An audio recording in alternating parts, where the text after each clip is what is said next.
When I first started investing in real estate, I did not have my business structure set up properly because of not having any guidance or anything.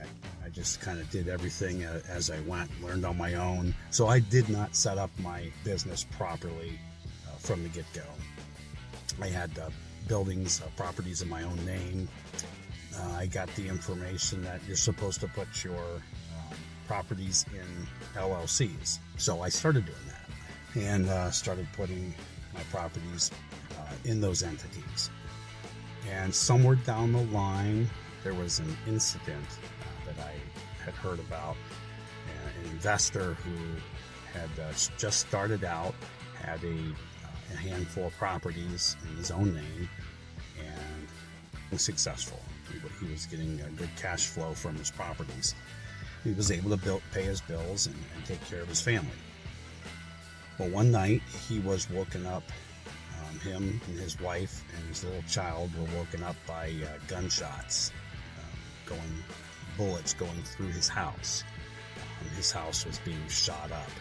And I remember hearing that report and thinking how terrible. Ultimately, the fear that would go through my mind, thinking about my wife, my family, I don't have any children, so I can only imagine. But how I would feel if my house were being shot up, all because of being a real estate investor. Now I'm sure there's going to be some trolls in here. Oh, poor real estate investor. But nobody deserves that. And don't forget, if it wasn't for real estate investors, landlords, 50% of the people in this nation would not have a place to live. That's a fact. A large number of people either cannot afford to buy a house, or their credit stinks. They don't deserve to buy a house. They don't know how to take care of a house. Now, I know that's not the norm, but I'm saying a large percentage of the properties that I buy are from houses that were repossessed because they were not being paid for or being taken care of. So they have fallen into distress and they are in bad shape. So they need repaired. They need someone to take care of them. So back to my story. This person had gotten the same advice as me. Put your properties in LLCs and that's going to protect you. Now, it does to a certain extent. That will protect you from certain legal issues, but it does not give you anonymity in most states. And this is what not everybody knows or understands. You see, this person had his properties owned by an LLC in a state that did not have any anonymity protection, like Ohio, where I invest at.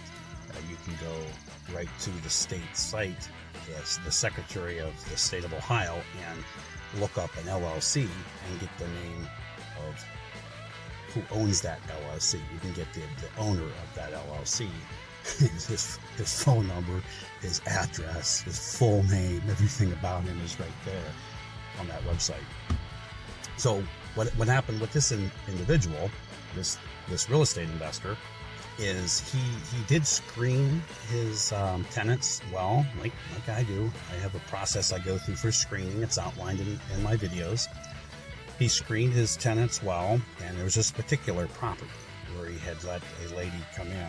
She passed the screening. She was a good tenant, and she had income to pay for the rent, but she had bad company.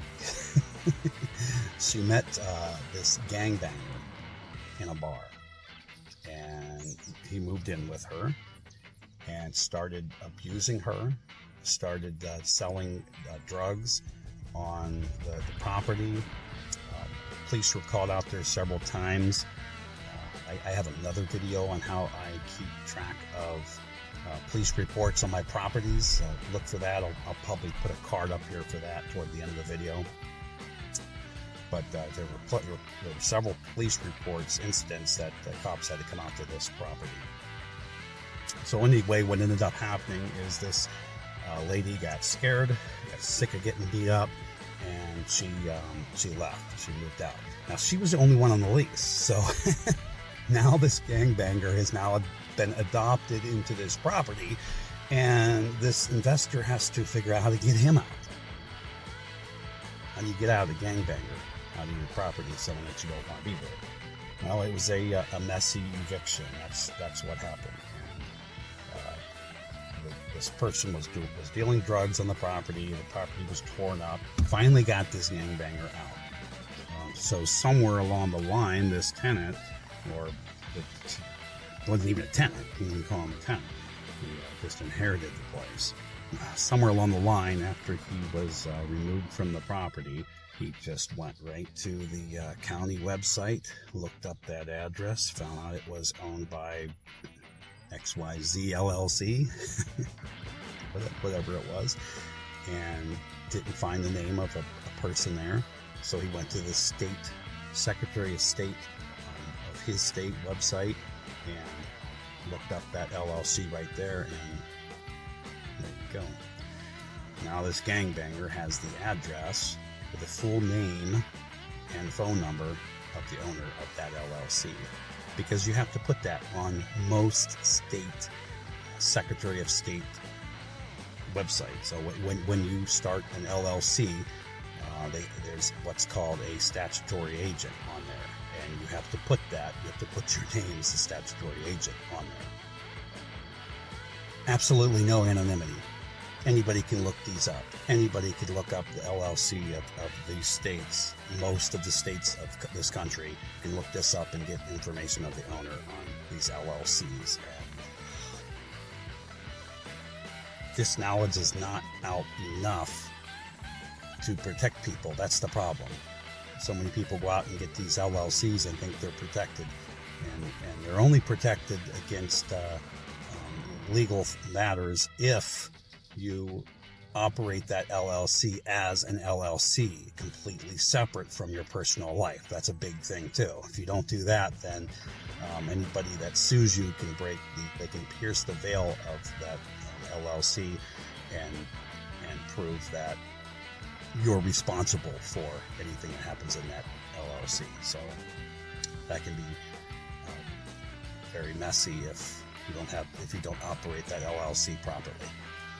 So at this point, I had stumbled across looking at videos on YouTube like this one, and finding out how to do things properly. And I stumbled across these videos from Anderson Business Advisors. I'm going to put a card in there to their website, and down in this description as well. I'll give them a call out. This is a group of lawyers that know how to set up entities properly. Entities that don't just give you liability protection, but they also give you anonymity. And they set these up for you. They charge, and just like anybody else, you're gonna pay. You're gonna pay a lot of money to have them set it up. Most of these type businesses tell you just a little bit of how to do it yourself, just enough to get yourself in trouble. But these guys really do tell you how to set these entities up yourself. But they don't give you all the details, but they tell you pretty much exactly how to do it. So anybody with a little bit of knowledge and of how to do things can set this up on their own, but you have to do it properly, and that's what his videos tell people how to do. So they actually tell you step by step how to set up your entities for this kind of protection.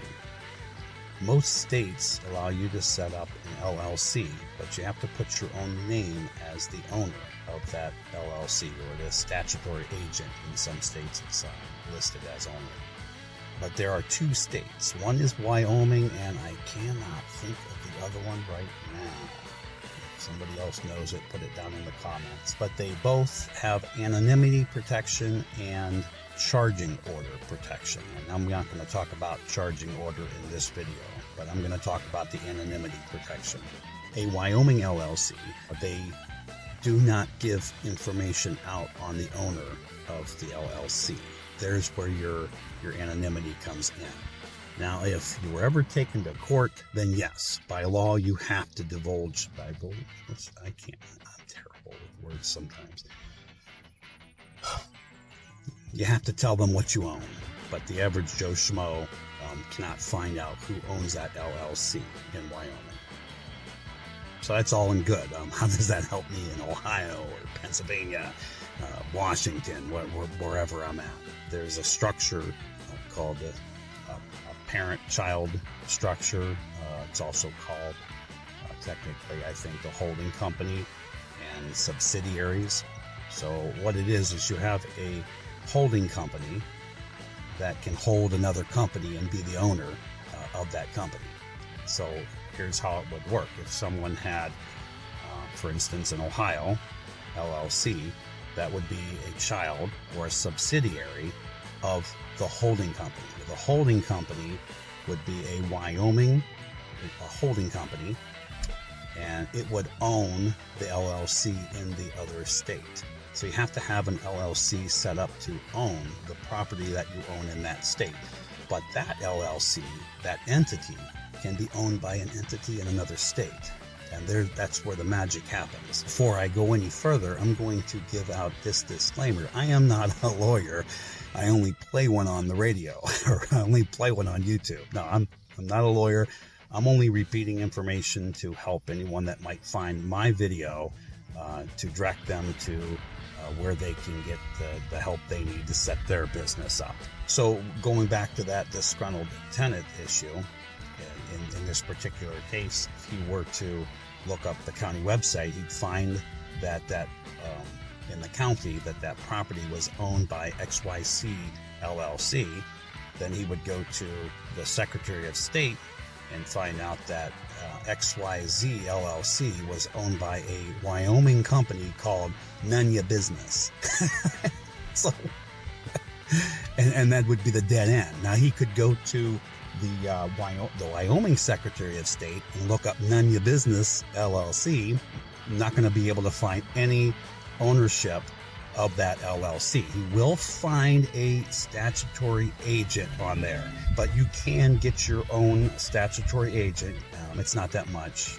I'll give details about that in another video and who I use. And you can hire that statutory agent to put their name on that Wyoming LLC as a contact, and they do not divulge who you are, who the owner of that LLC is. It's a dead end with anybody that's trying to find out who owns that holding company and its subsidiary, and the properties that subsidiary owns are all hidden from prying eyes, lawyers that want to sue, greedy people that want to get money from you. It's disgruntled tenants that want to come shoot up your house. This is all hidden from them. Going back to the news article about that real estate investor, his family survived, fortunately. He was very lucky. You shoot up somebody's house, it's a hit or miss, pardon the pun, but you may or may not shoot somebody, may or may not kill somebody, you may or may not end somebody's life as they know it, paralyze somebody. Fortunately, this didn't happen in this case. There could have been a different ending, a bad ending, very bad ending. This just goes to show you how important it is to set up your structure properly.